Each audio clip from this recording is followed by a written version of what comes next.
Greetings, fellow nerds. It's your boy, B-Man. And yes, I'm actually a British man and definitely not a robot. And I have a confession. I like anime. I've been an anime enjoyer for a little over half my life. I'm 31 years old now, and I just can't get enough. Even though I love the classics, it's my belief that we have entered into a sort of golden age of anime within about the last 5 years or so. We're low-key spoiled with the amount of choices and quality we get.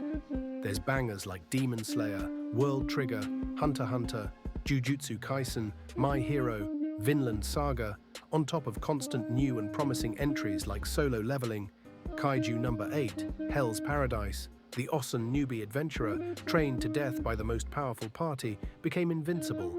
No, I'm not making that up, that's the actual title. And many more.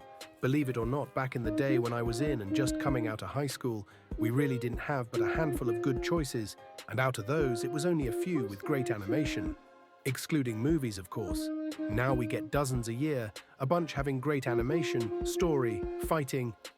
Fellas, we're eating. I could make a whole video on my thoughts about this age of anime, but that's a topic for another day. Anyway, here's the top 10 anime legends who actually lived up to the hype. Oh, and spoilers in it. Number 10. An underrated banger, World Trigger. Director Shinoda versus Enadora. Now just know if you haven't watched this show, first of all you're bugging, but there's two blokes in this show that are basically considered to be the two best swordsmen in this show, named Jin and Tachikawa. Director Shinoda is the person that trained both of them. So when he finally went stupid, it was glorious. Nigga ran down the side of a building.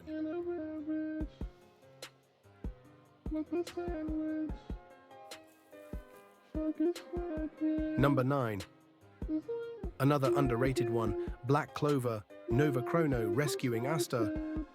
I'll admit that this might not hold the same weight since it happens earlier in the anime. It wasn't as built up as a Gold D. Roger, for example. But I'm not mad at it. This was still one of those goosebump scenes. I'm vexed that I can't use the audio. The music made the scene even better. I'm afraid you're gonna have to enjoy this B-Man original. Now that I think about it, I don't even know if I'll be able to upload this video. Number 8. Yes, the OG, one and only. It's hard for me to put into words the feelings this brought up when it came on TV way back when. I was sitting in the living room, brainstorming a good way to break it to my teacher tomorrow that I didn't do the homework. My eyes weren't leaving the TV screen that day. On the edge of my seat, after having watched how many episodes of Dragon Ball Z over how many weeks, waiting for this moment. And this is back when this was basically all we had too. This shit means something to me.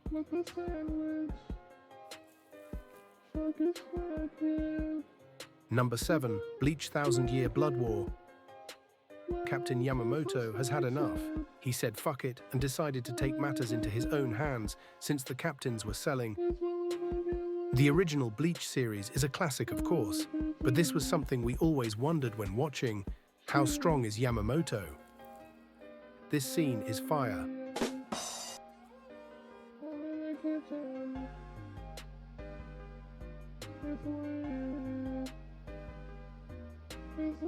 Number 6. The chairman's arrival. Look at that big-ass dragon.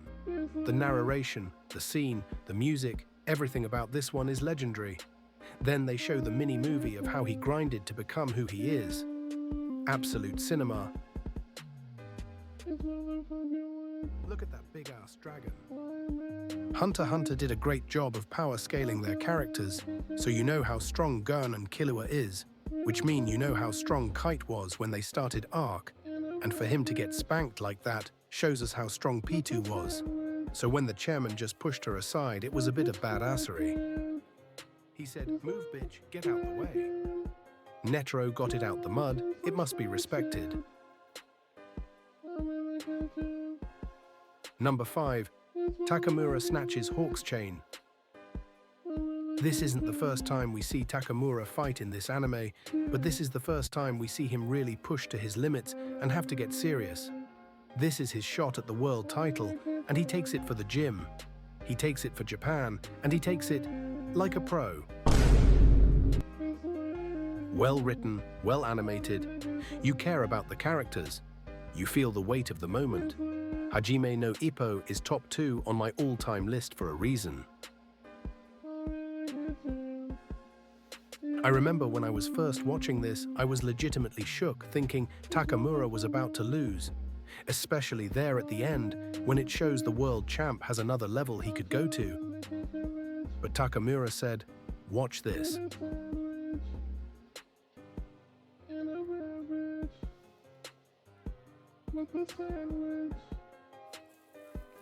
Number 4, Jujutsu Kaisen, probably the newest anime on this here list, and actually already a top 10 anime on my personal list, and Gojo is already top 10 in my heart. That includes family, by the way. Literally crushes old girl with his aura. It's ridiculous. Season 1 was already top tier, but they were absolutely cooking with the second. I'm hoping and praying that this doesn't go the way of 7 Deadly Sins, perhaps one of the biggest animation downgrades I've seen in recent memory. There are others worth mentioning that have gotten hit with the proverbial 9 gauge. Maybe I'll make a video on that another day. Anyways, Gojo is the young goat.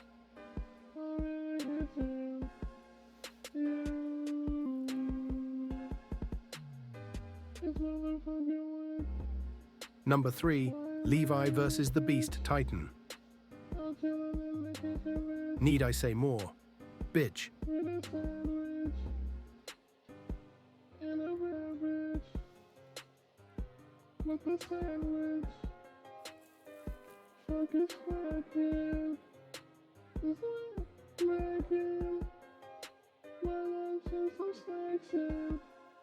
Number 2, Madara dismantling the Shinobi Alliance.